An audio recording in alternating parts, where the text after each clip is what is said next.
Sally found out that a millionaire is coming to their town to open a charity fund for children with disabilities.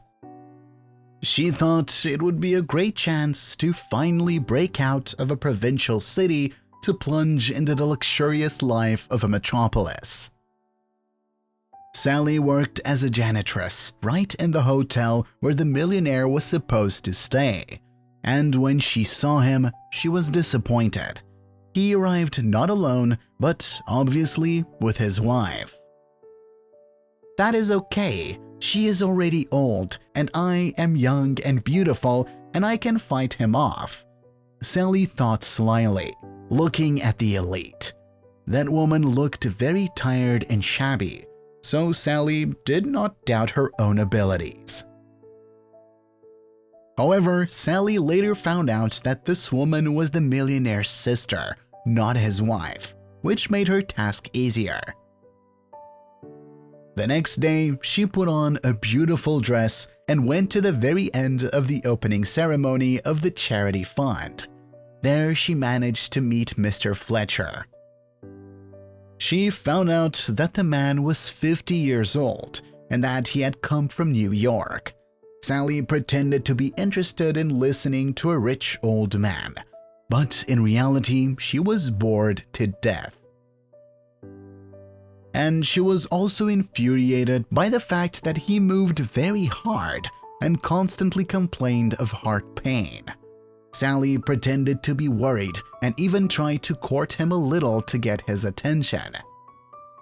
And she succeeded in her plans because Mr. Fletcher and his sister decided to stay in the city. "It's only because of you, Sally. I really liked you," he said, feeling young again next to Sally.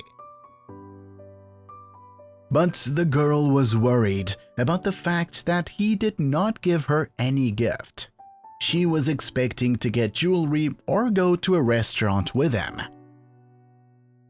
But Mr. Fletcher invited her to a cafe, which Sally was very unhappy about. Old people have their own quirks, she thought, getting prepared for a date. But there was an unpleasant surprise waiting for her in this ordinary cafe. Mr. Fletcher was sitting next to his disgruntled sister, and Sally was mispleased with her. The fact is that she constantly interfered with them. Sometimes she would take her brother somewhere or just distract them from the conversation. Even now, she couldn't leave Sally and Mr. Fletcher alone. At the table, Mr. Fletcher told his sister that he had fallen in love like a boy at first sight, and Sally smiled and replied that she also loved him madly. "This is probably my destiny," the girl said dreamily, already planning a trip to Europe in her head.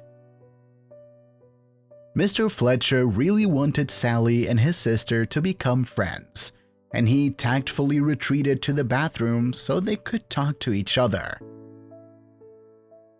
"What do you want from my brother?" the woman immediately asked. "I love him and I want a family. He is 50 years old and you are not more than 25. All ages are submissive to love," Sally replied. The woman noted that her brother has heart problems and needs care, and Sally, laughing, said this is not a problem with so much money.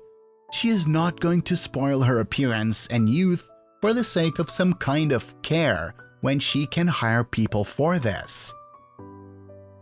"What kind of money are you talking about?" "He's a millionaire." "Not him, but I am a millionaire." The woman smiled. "You would rather study and work hard to succeed than hunt for the rich."